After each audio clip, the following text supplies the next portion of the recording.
evening, I'm Kathy Lewis, and here's what matters tonight.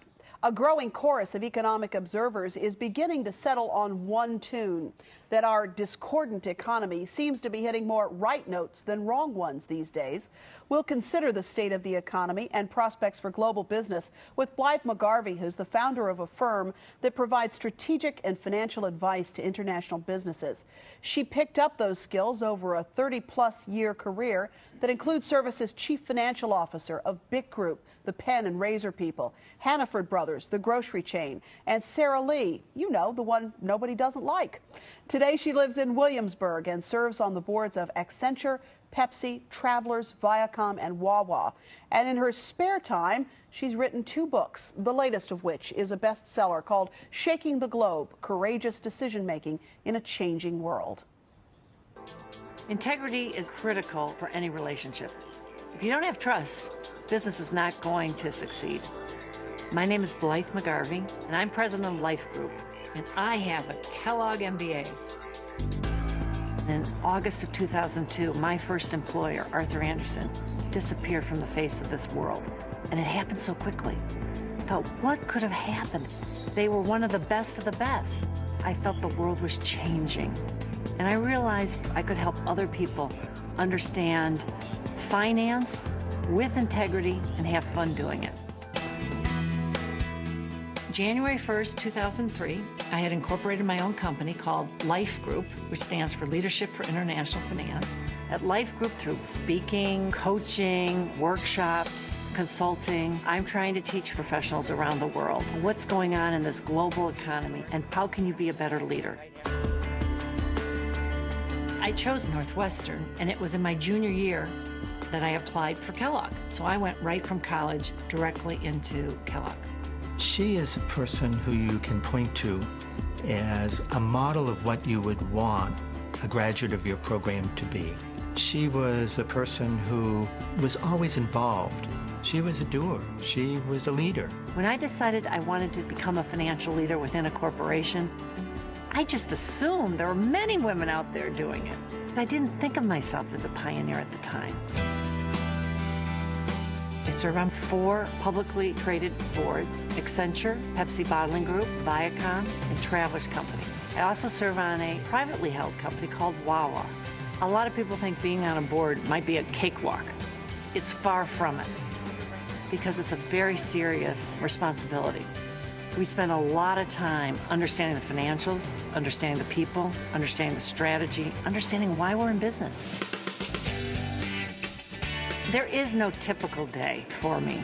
Sometimes I'm off giving a speech. Another day I might be at a board meeting where we're dealing with strategy. I do a lot of research. I write books.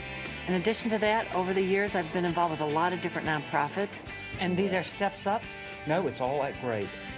One of the things that Kellogg really taught me is collaboration, working with teams, working with groups. Collaboration at a company like Viacom is critical. You have to be able to collaborate with a diverse group of people, and I really think Kellogg helped me with that. I think the future, more than ever, is going to depend on being involved and your own integrity, because it's such a small world. The only thing you have, the only thing you possess is your reputation. I can't imagine my career without Kellogg. I'm having fun doing what I'm doing. Just dealing with smart people, people who care, people who want to make a difference. That's what it's all about. And we are so happy to have Blythe McGarvie with us, and we should note that welcome and thank you for being with us. Thank you, Kathy. Glad to be here. That video is so interesting because you were one of 3 out of 86,000 Kellogg graduates who was chosen to be honored in the course of the centennial, which I guess has just wrapped up. Exactly right. I felt very privileged. Yeah. Kellogg has been very, very good to me. Yeah.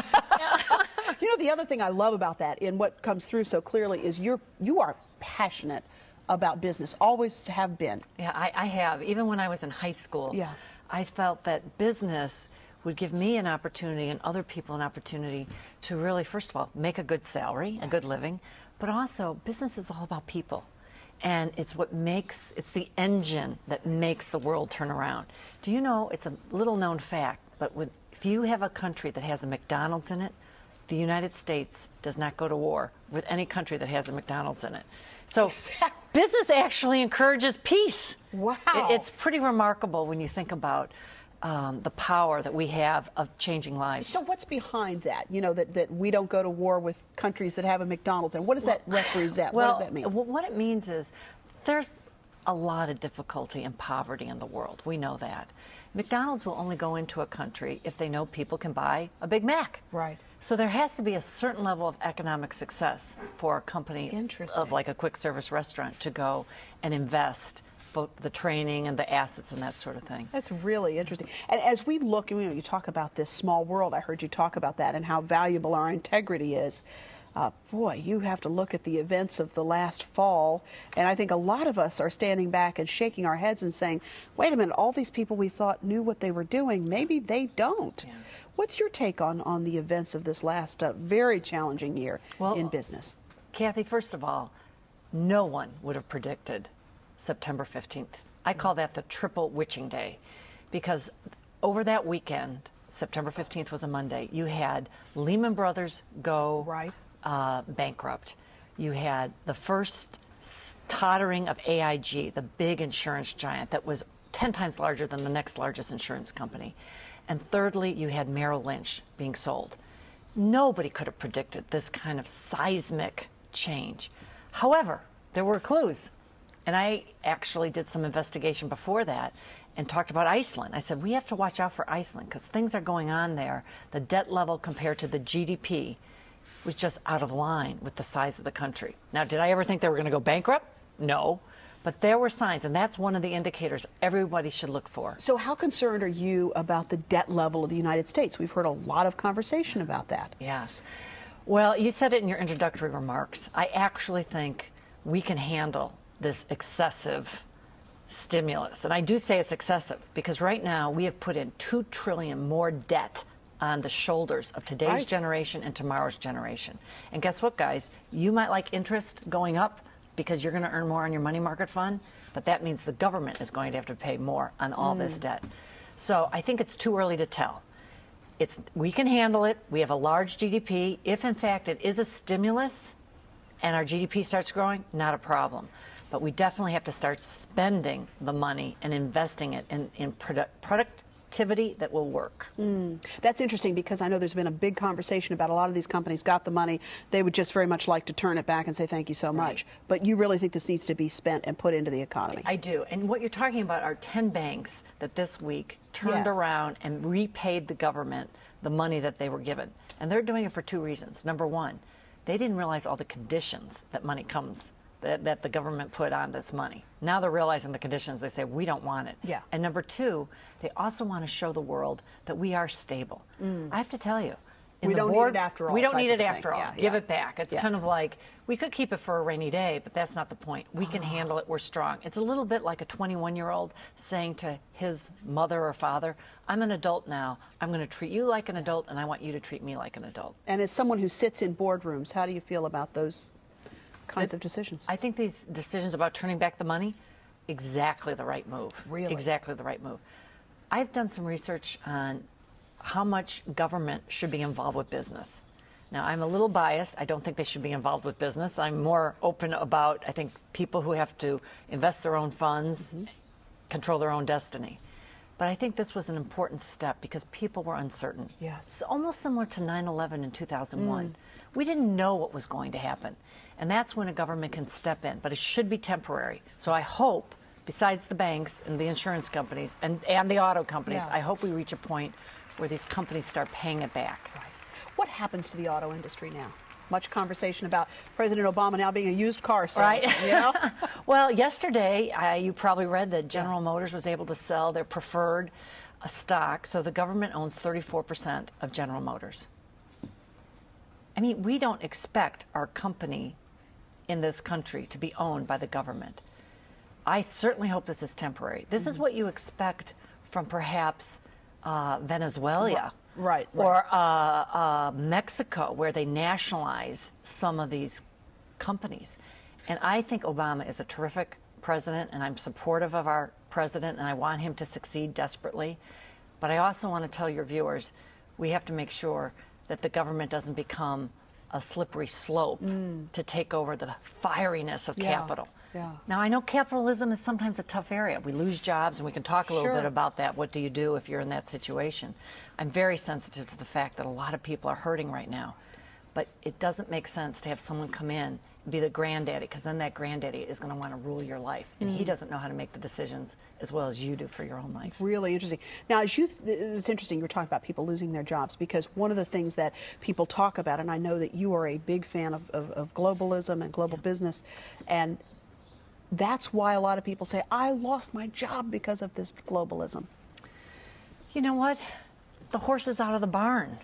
You can't turn it around. You could wish that life was as simple as it was back 100 years ago, but it's not going to happen.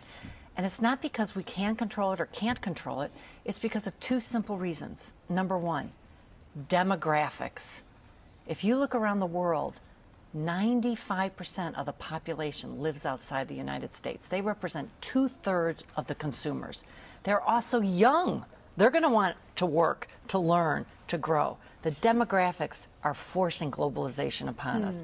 And the second reason you can't turn it around and wish it for the way it used to be, you know, those great days of yesteryear that never were really that great. Exactly, never were great as we seem to think that they were, yes. The second is technology. Things are happening faster. We're more interconnected. I think it's fun, but it also means the top 20% are going to get smarter, wealthier, and if you don't grab onto this globalization merry-go-round, then you're going to be left in the bottom 80%. So what do you tell that person who's maybe 45 to 60 years old, who really didn't grow up with computers, a digital immigrant, as we like to call them? What do you tell that person about this new world in terms of retooling their own bag of tricks to be competitive? Well, I don't have to tell that person, because I am between age 45 and 60. I'm a baby boomer in my early 50s. And I've had to retool several times myself. At one point, I lost a job. I was fired. Really? I did. And You were fired? I was fired. Well, actually, they said I could work for someone else who would then have my job title. And I said, that sounds like a demotion to me. So I'll see you through. And it turned out I ended up becoming a chief financial officer of a major company, a Fortune 500 company later. But I had to deal with that. I think the best thing I could tell someone 45 to 60 is it's here to stay. Learn it. First, have fun with it. Yeah. You know, buy a Palm Pre or a Apple smartphone. Any smartphones. I'm not here to push any of the particular technologies, but play with it. Learn from it. That gets you a little more confident. And also something else. If you have kids, use them. Oh boy, that's They've used you for life. They've taken money from you. Now it's time for payback. They can teach you what you have to know about technology, about other cultures, what's going on. Ask some questions and then listen to the answers. And you know, that's so true. I had a great privilege of doing a commencement address at Virginia Wesleyan about a month ago. We were talking about this issue because it seems to me one of the interesting things about this is that you really do have young people who can teach those of us who are digital immigrants all about the world of technology. But there's also information we can transfer to that digital native population as well. Absolutely. The idea of talking, you know, interpersonal communication, talking on the telephone, those kinds of things. It seems to me that there really are, if you look, opportunities for intergenerational sharing. Well, and you hit on an important demographic issue, Kathy. This is the first time ever in anyone's lifetime we have 4 generations in the workforce. We have boomers, we have the Gen X, we have the millennials, and we have the older people that are about 65 that are called traditionalists that have been working and are continuing to work in the workforce for a whole host of reasons, sometimes out of choice, sometimes not out of choice. I think what the older group has to give back to the younger, and maybe your younger listeners might be thinking, oh, I wonder what they can offer me. Remember, nobody ever trusts anyone over 30. But I think some of your younger listeners might be able to say, I can learn 3 things from someone older. First of all, what is this thing called integrity and reputation? Great point. You don't have one when you're 30. I didn't have nearly the confidence and understand what that meant when I was 30. Now I have a track record. And so older people can tell you, how do you develop a good reputation? How do you establish a personal philosophy to have integrity? So I think there's a lot people can learn from older folks for that. And number 2, listen to the stories, because it's all about the stories. Boy, no kidding. You know, I asked my mom, I said, Mom, what was it like to be a teacher in the inner cities of Chicago? And she talked about how tough it was, but also the beauty of seeing the light bulb go off when she taught. And listen to the stories. What is important to the older generation? And the third is we're in a world where we have to deal with terrorism. I know this isn't something we like to talk about, but we have to understand what's going on with terrorism. Talk to the people who lived through Vietnam or World War II or Korea or conflicts. I love learning from the military. I've learned so much because they see the world in a very different way than most of us do in business. And you've had a chance to do that since you moved here. I'd love to talk for a moment, because you brought up this whole military piece about how you got here. You really had an opportunity coming out of your very illustrious career to live just about anywhere you wanted to live. So what was it about this area that really struck you? Well, I have to tell you, my husband and I are lucky, and we were at a point of our lives where we said, if we could live anywhere, where would we live? Move back to Chicago, stay in Paris where I was working. It's a pretty town. Yeah, I was pretty city, nice place. We picked Williamsburg and Hampton Roads for two reasons. First of all, the people here are genuine. I love Virginians. I love the people who move here. A lot of military folks came here early in their career, and then they say if they could live anywhere, and they've lived around the world, they choose here. The people are real, they care, and I wanted to be with genuine people, because that's what it's all about. You only have one chance at life. Oscar Wilde says life is not a dress rehearsal. That's a fact. That's the truth. So that was number one. And number two, there's a real understanding of the importance of history. 18th century American history was the time of the Enlightenment. And one of the things that we have to deal with today is there are cultures in today's world that never experienced the Enlightenment. Rousseau, Voltaire, Jefferson.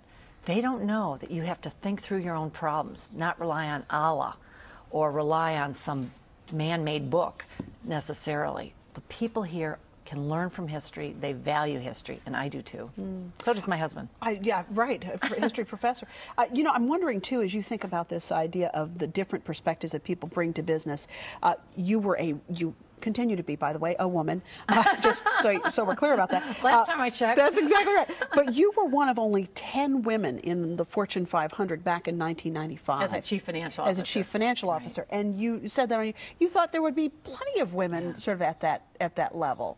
I wonder if you could talk about the role of women over time and what you've learned over those intervening, 13 years or so? I would love to talk about that. And here you're a woman too. You and I wouldn't be sitting here 50 years ago. That's what I meant about history. Wasn't as pretty and as beautiful as everybody thinks. What I've learned from this is diversity, whether it be in gender or race or religion. It's important. You have to hear the different voice in the room. But you asked specifically about women. I just gave a little coaching advice yesterday to someone, and she's in her 50s, and she wants to change jobs. She's a dean of a major school. And I said, I think the most important thing women have to learn is you have to be confident in your own abilities. A lot of men aren't confident. They just pretend that they're confident. If you portray yourself with a certain degree of confidence, it will come. It's like build the field, it will come. Act into it, yeah. You act into it. It's so important. Now, that confidence has to be supported with real talent and real skills. But, for example, I say, never say, well, I'm just a author, or I'm just a mother, or I'm just a middle management person. You're never a just. You are that person. I wonder what you were thinking when there was that whole conversation around the nomination of Judge Sotomayor when she made that comment. And I don't want to put words in her mouth, but I think what she was speaking about is difference in perspective when she talked about the decisions that a Latina might make as opposed to the decisions that a white male might make. I mean, I wonder if what you thought when you heard her say that. You know, I'm not an expert on that, but I thought similar to you. She was trying from her perspective, and it was a sound bite that was taken out of context. Let's face it, we all have different life experiences. But I think women need to support other women. And one of my visions of my life now is I want to help women get the education, get the job, get the loans. One of the things that I find fascinating is when you do a study of microfinancing loans, and anybody can Google microfinancing, and it's happening now in the U.S., not just in Bangladesh, where the Nobel Prize winner Muhammad Yunus started a microloan bank. But you can get a loan, and all the studies show 100% of the women pay back their loan. Yeah. Much lower with the men. Why is it? Because women are just thrilled to have the opportunity and the capital, the chance to live their dreams. The book, by the way, is Shaking the Globe, Courageous Decision-Making in a Changing World. Boy, talk about a book that's right on time in terms of where we are in the world. Really interesting insights, and there are a lot of opportunities in this book for ways that you can essentially take a look at your own situation and find ways to be more successful when it comes to this issue of global interaction. I love what you talk about, the courage quotient, and there are 3 key C words connected with that. I wonder if you would talk about that. I'd love to. The courage quotient is something that I developed after hundreds and hundreds of assessments. When I give speeches around the world, and I go a lot of different places, small towns, big towns, I ask my audience to take this very brief, quick little test. They can do it on the web, 10 minutes. And from that, it turned out those people who rated high on this assessment had courage. So what was it that they had that made them courageous as opposed to the other 3 categories? Number 1, competence. They had competence in their skills. You have to have a base. Sure. If you're a good teacher, you have to be competent as a teacher, or whatever your job is. Number 2, sense of curiosity. That should never stop. Children have it. Yeah. You know, you might get tired of answering the why is the sky blue question. Why is the background blue? Yeah. But there are reasons for this. So keep on being curious. And those people become courageous just by asking the questions. You know, why aren't there because you learn more. Right. Yeah. And, you know, why aren't there more women engineers? And when you start finding out and getting data, all of a sudden you know how to respond and act. And the third is caring. And most people are a little surprised by that one. But caring is when you really want someone else to succeed. Some of my most exciting times in business is when I've taken someone with me and developed that person. Wow. And so those are the elements of what you call the courage quotient, which is just one of the terrific strategies for a successful interaction in this new global economy. The book, Shaking the Globe, Courageous Decision-Making in a Changing World. Blythe McGarvie, we're glad to have you on the show today, but we're also glad to have you here in Hampton Roads. Well, thank you. Considering all the places you had to choose from, I don't know how we beat out Paris, but I'm rather much glad we did. The people are very welcoming. That's what it is. There we go. There we go. Well, thanks so much for being with us, and thanks so much for all the work that you're doing. And we'll look forward to the next project and the next book, because if I know you, there's another one coming. Well, thank you. Appreciate it. And we'll be back in just a moment. I'll have a final thought.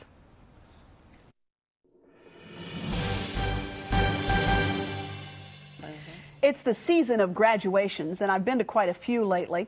I watched my daughter graduate this week from high school, and as I said earlier, I was honored last month to deliver the commencement address and accept an honorary doctorate from Virginia Wesleyan. I'm only insisting that the staff call me Dr. Lewis on Monday, Wednesdays, and Fridays, just so you know. At the high school graduation, there was no commencement speaker, and with more than 300 fidgety, giddy grads, I actually thought that was a pretty smart call. What wasn't smart was the behavior of some of the guests. Now, I've come to expect high school graduates hooping and hollering. It kind of goes with the territory. But what's always irritated me is the way that family members and friends feel that they can get up and leave after their graduate has had his or her moment in the sun. Years ago, I was at a graduation for a friend whose last name was Wilson. In front of me were perfect strangers, but before long, I knew their name was Bolton. How? Because when James Bolton's name was read, they cheered loudly, gathered their things, and stood up to leave before young Bolton had even finished shaking hands with the principal. Now, if I had it to do all over again, I'd have probably invited them to take their seats and shared with them my firm confidence that they would be just as delighted when my friend Sarah Wilson crossed the stage as I was when their darling James did.